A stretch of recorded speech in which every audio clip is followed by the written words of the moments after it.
Deuce Vaughn joining us again here on EMAW Online as he gets ready for Missouri this upcoming weekend, coming off another big game against South Dakota. Over 100 yards to start your season. I guess just real quick, kind of recap what it was like to get back out onto the field on Saturday. Oh man, it felt like it had been forever since we played in front of fans, in front of the in the atmosphere of just a real football game. So to get back out in front of 50,000 strong in Bill Center Family Stadium, it was exhilarating. The atmosphere was amazing, fans were amazing, and the team played really well. Something we can build off of going into this next week. Now, is your head twisted back on straight? The face mask there was one of those that kind of got a reaction out of everybody. So, what's it like when that happens? Because it always looks incredibly violent. What does that feel like as a player? It happens like that. 1 minute you're accelerating full speed at a home. Before you know it, I mean, you're pretty much your body's going wherever it needs to go to make sure that your head doesn't get pulled off of it. No, it is pretty painful. I'm not gonna lie to you. You have to take a few seconds to really regather yourself. Neck was a little sore when I woke up the next morning, but besides that, it's all good. Everybody noticed it, which is a good thing because not always is a block noticed by people. But a lot was made of your block that you threw from Malik Knowles. So, kind of take us through that play and how much pride you take in your ability to block for your teammates. Oh man, a lot of pride just for the mere fact of if I can spring a run or do my job to help somebody else get a big time touchdown like on the first play of that game. I'm always gonna throw my body or myself into that fire to be able to try and do that. And my blocking is something I've been working on ever since I stepped on campus, especially being a smaller back.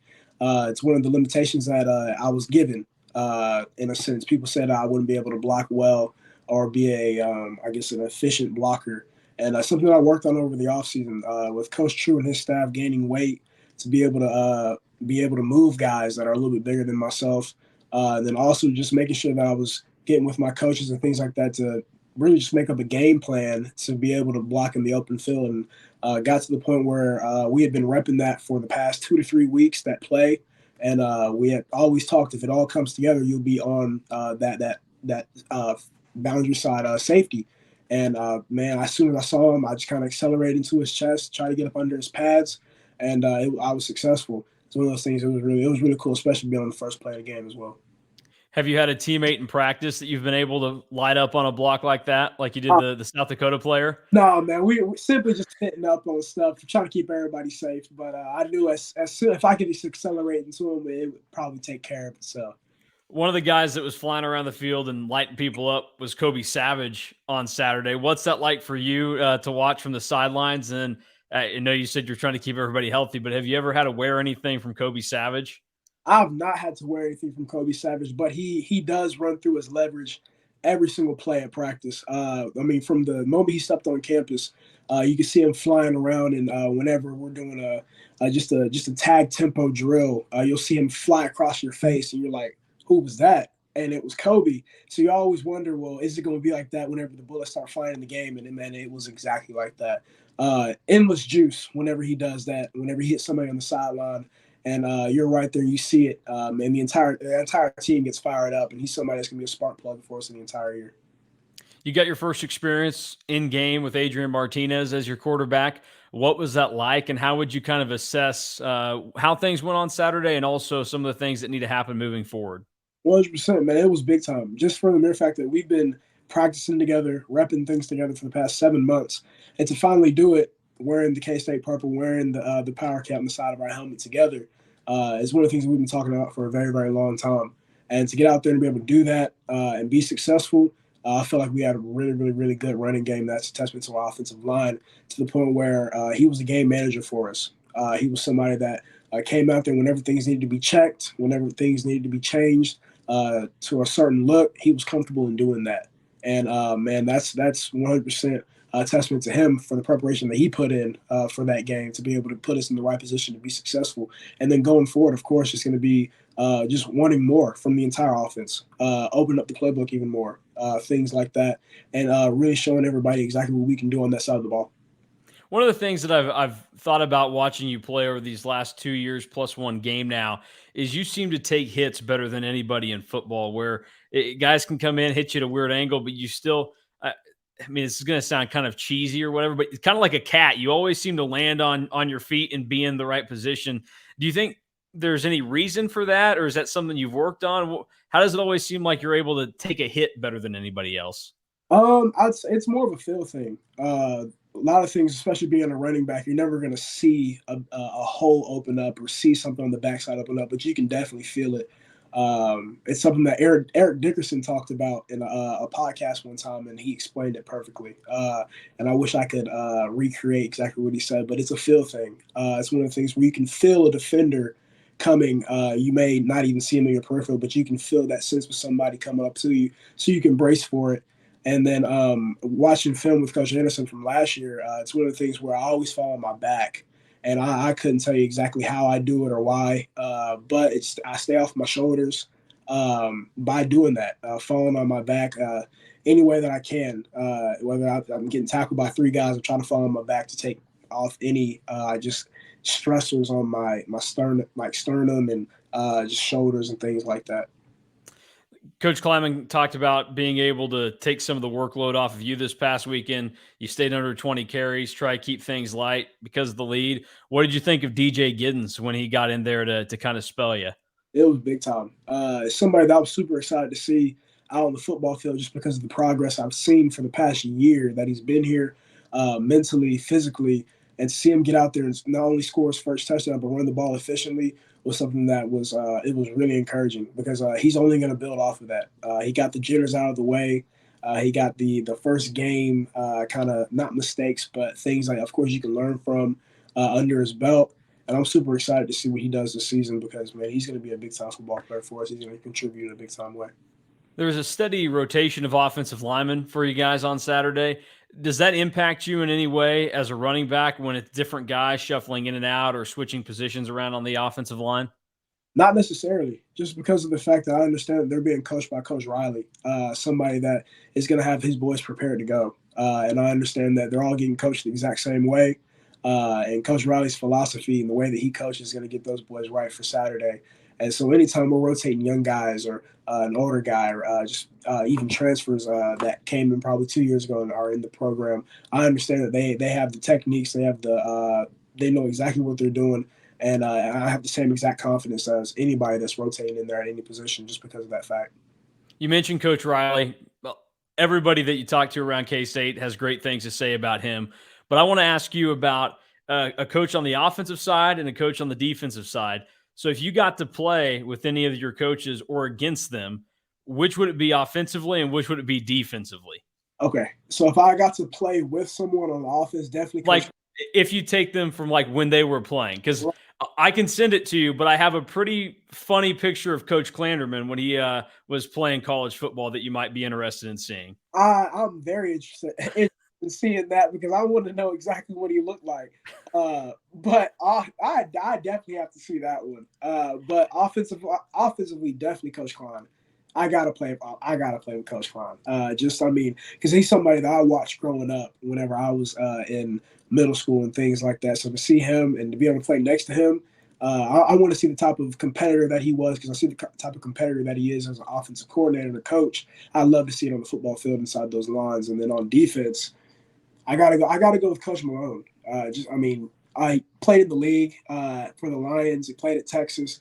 And the pregame speeches that he gives up to us, you can kind of tell he's one of those players that was fired up every Saturday, Sunday, whenever he got to play. So that's somebody I want to play with as well. And I want to see somebody against because I want to see how he moves.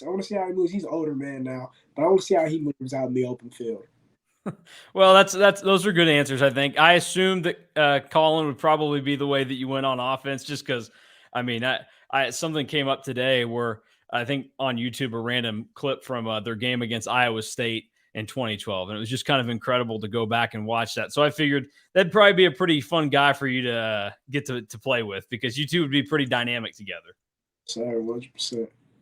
I'm trying to find. I have it saved somewhere, so I'll get it to you at some point. Of the coach from Coach Clanderman in his days playing college football. On the side of kind of more fun topics here, Missouri is going to be coming to town this weekend. It's a big non-conference game, sellout crowd again expected at Bill Snyder Family Stadium. So that's obviously a big one to get in the non-con. But for you, if you got to dictate which 3 teams you got to play in the non-con, so you could set up the schedule the way you wanted, which 3 teams would you most want to play in college football? It can either be because of the type of team they are, or because you want to go on the road to say like you want a week in Hawaii or something. So tell me the 3 that you're most interested in. Okay, let's see. So top 3 I'm most interested in. Let's see. I've always wanted to play in SoFi Stadium, so maybe like a UNLV would be pretty cool. Going to UNLV, SoFi Stadium is beautiful. I'd love to play in there. Let's see. I want to go to. Let's see. Or I want. What do I want? I've never played against a Big Ten team. Always wanted to see what that's like. I know that super physical, big guys. And they're all about smash mouth football in the Big Ten. So I've always wanted to see that. Probably like an Iowa, really really good defense. That definitely pose a challenge. Your defense probably likes hearing that too. I'm not going to make you talk anything about Iowa, but I'll say it for you. Your defense probably like, hey, that's a fun weekend for us. The fans would probably say Nebraska. That'd be a great one. 100%. That'd be a rivalry right there. That I feel like that would be a sold out matchup. And then my third one, probably Oregon, just because of their uniforms. 100% because of their uniforms. Got to go. Yeah, their uniforms. Yeah, I'm 24, so middle school me watching Oregon in those uniforms and like the national championship. I always tell people this story. When I was younger, I had to fill out a thing that was like, where would you want to go to college at? And so I had K-State on there, and then I had Howard on there. Howard out in like Washington D.C. Hey. Only because Gus Johnson went there. I knew nothing else about Howard. It was like Gus Johnson went there. He's the man. Yeah. And then Oregon was on there because, of course, the uniforms, and that was a big deal. So I 100% get Oregon. Yes. All right. My last question for you is, and this is, again, one that I don't know, maybe you want to throw a building under the bus. On campus at K-State, what is your favorite building to go into and your least favorite building to go into? Okay, let's see. So my favorite building to go into, and probably just the business building, because it's the one I go into the most. 100% go into the most, and it's beautiful. Man, it's state of the art. Man, I love going in there. Every time you get to go in there, you feel like there's always something going on. First and foremost, if there's not a career fair or job opportunities and things like that, so it's always lively in there. And then, man, I forget what it's called, but I had a math class in there, and they had the wooden seats and the chalkboard at the front. Yeah, Cardwell. Yeah. Yes, it is Cardwell. Yeah. I don't have very fond memories in there because I had to take a calculus class every other Thursday. I had a test in there with calculus, and man, it gave me the business every single Thursday. So I don't have any fond memories in Cardwell at all. Yeah, I'm with you. Cardwell's a tough one. I failed a macroeconomics class in Throckmorton, so that's just one. If you ever walk by it, know that I had to take macroeconomics twice because I failed it the first time through. So if I ever walk by, yeah. No. All right. So I'll give you a chance. I texted it to you just now. So the picture of Coach Clanderman in college, if you pull it up, it's right there, and you can take a look at him. He looks fantastic in it. I mean, he's got a lot of swag going for him. He is energized. There's a lot going on there. Oh, man. So you can take a look at him there. Oh, man, he's swolled up too. Yeah, exactly. On a double team. Yeah. Oh, man. That is definitely Coach Clanderman. That is Coach Clanderman. Oh, man. Does that look like a guy you'd want to go up against on a Saturday? I don't know, man. He looks tenacious. I'm not gonna lie to you. He looks tenacious. All right, everybody's excited for it. Missouri in town this weekend. Final thoughts before we let you head into your night. Man, just got to prepare like it's every other game. Get ready for a really athletic and good Missouri team's gonna come into Manhattan. And they're going to want to win. So we have to take care of our business all throughout the week to help us prepare to be successful on Saturday. All right, Deuce. Well, we appreciate you being serious with me and also having some fun. And we'll talk to you again soon and wish you the best of luck this Saturday against Mizzou. No doubt. Thank you so much.